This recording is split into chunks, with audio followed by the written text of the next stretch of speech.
If you're interested in health and wellness and you spend any amount of time online, you've no doubt heard that seed oils will kill you.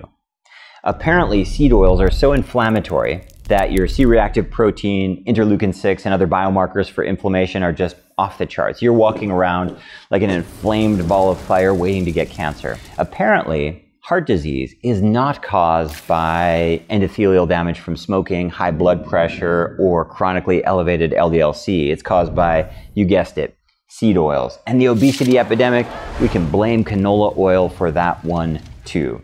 All of this is nutri-babble nonsense.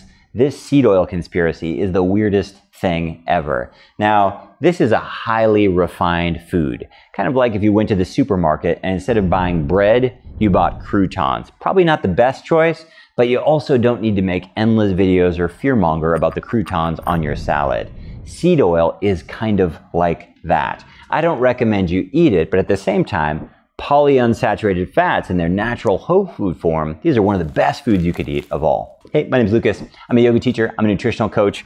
I have eaten polyunsaturated fatty acids almost exclusively for around 21 years.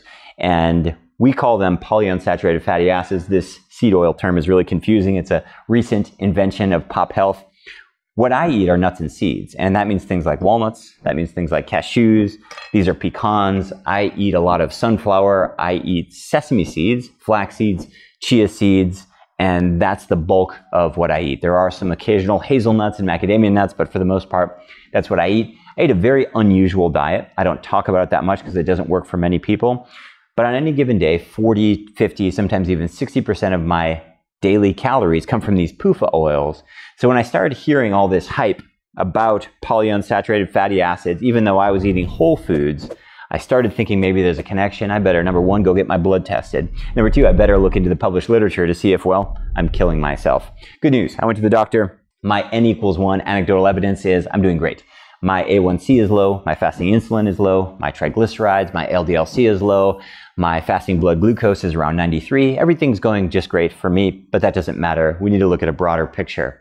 I assumed when I dug into the research that I'd find at least some inclination, some little nugget of truth. But not only with my blood results, when I looked into the published literature, not only could I find a grain of truth, it actually goes the other way.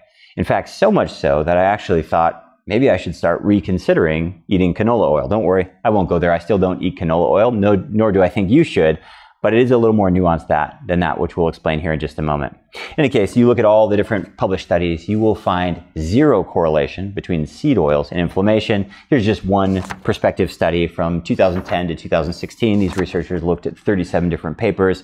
They were trying to find a correlation between dietary fat and inflammatory markers. And again, they found no association, and in some cases even found that these PUFA oils reduced inflammation.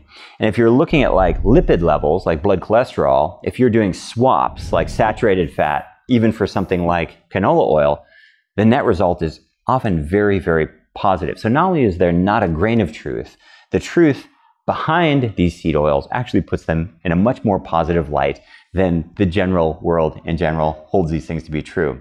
Canola oil is a fake boogeyman. And by fake boogeyman, what I mean is, in the past 20 years, I have literally spoken and produced events where we presented to tens of thousands of people with dozens of different experts, people much more qualified than me, medical doctors, dietitians, nutritional coaches, everyone in between. And never once, not a single time, in over 2 decades, have I ever heard anyone recommend you drizzle canola oil on your steamed vegetables. It's not a thing. The reason people use canola oil is because it's inexpensive, costs about 20% of what a high quality oil would be, and it's completely neutral, so it doesn't really taste like anything. This means in expensive restaurants, in cheap restaurants, this means in all the packaged processed foods, they use these things because they're cheap and they're ubiquitous. They are, however, not stable, and that's why I don't eat them. And that's why I don't think you should eat them either. Let's forget about the diet tribes, let's forget about the conspiracy thinking and the fake boogeyman, and let's just break down what you need to know about fats. There are 3 main categories of fats, and they do overlap, meaning most fats have a mix of saturated, mono, and polyunsaturated, but for simplicity's sake, we'll throw them into a bucket. The saturated fats are solid at room temperature, so butter, ghee, tallow. Monounsaturated fats are liquid at room temperature, but they turn solid in the refrigerator, like olive oil. And the polyunsaturated fats, those are the corn, canola, soy, sunflower, safflower, all the yellow cheap oils in the grocery store. They're always liquid. The more saturated, the more stable. The less saturated, the less stable. What that means is the one that we always cook with are the ones we should never cook with, not because they're demons by design, but simply because structurally, they're not really up to the task. They're highly prone to oxidative damage, light damage, and heat damage, which means if you're going to cook, you should cook with a stable oil, the ones that have been used traditionally all around the world. That might be butter or coconut oil, palm oil, ghee. That might be tallow or goose fat. These more stable oils are going to be a better choice. Now, the monounsaturated fats are okay. Things like olive oil, they're a lot more susceptible to heat damage and light damage, but you should never cook with these, again, not because they're evil, but because they're not designed for heat. And this is really the fundamental problem with seed oils. It's this umbrella term to talk about things as if they're all the same. They're really not the same. Let's just look at a couple of examples. Here's a cashew, here's a walnut. Yes, they both have a lot of fiber and a lot of fat and a little bit of protein, but this walnut contains omega-3 fats, essential fatty acids, omega-3. That's really interesting.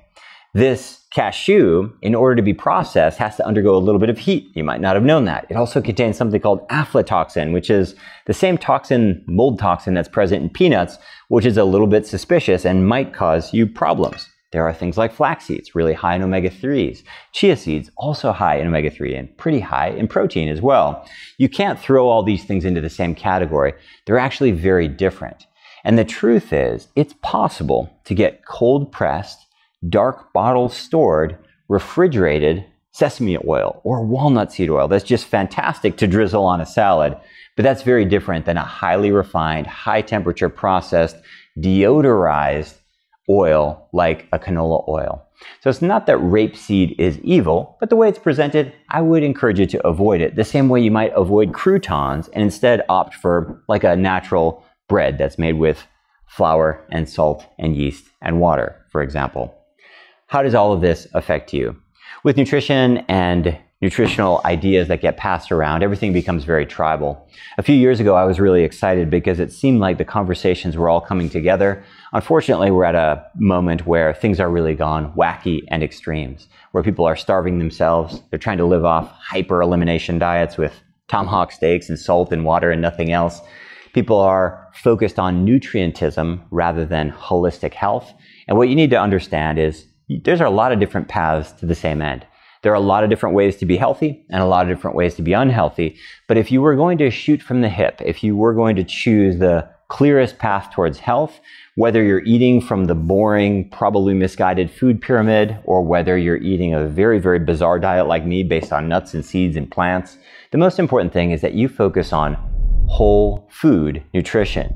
Less processing, less problems. Less refined, more likely that your body can respond appropriately. When you study healthy people around the world, you find that their fat sources, their food sources are really quite varied, but what you will find consistently is they're eating more from the produce aisle and less from the convenience store. They're eating a whole lot more natural foods and a whole lot less refined foods, and that's always a simple way to go. This oil thing can be really confusing, and there's a lot of marketing and packaging and expensive products based around it. To help you decipher it all, I put a little PDF down below just to give you some ideas when you go to the grocery store, and this is completely diet agnostic.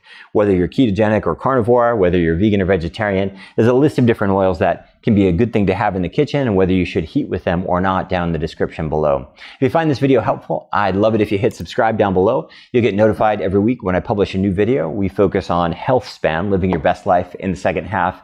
And to that end, I have a program called YOGABODY Daily. You might find interesting. We do stretch and strength and steps every day, and you can find all those details at yogabody.com. Thanks for tuning in. I'll see you in the next video.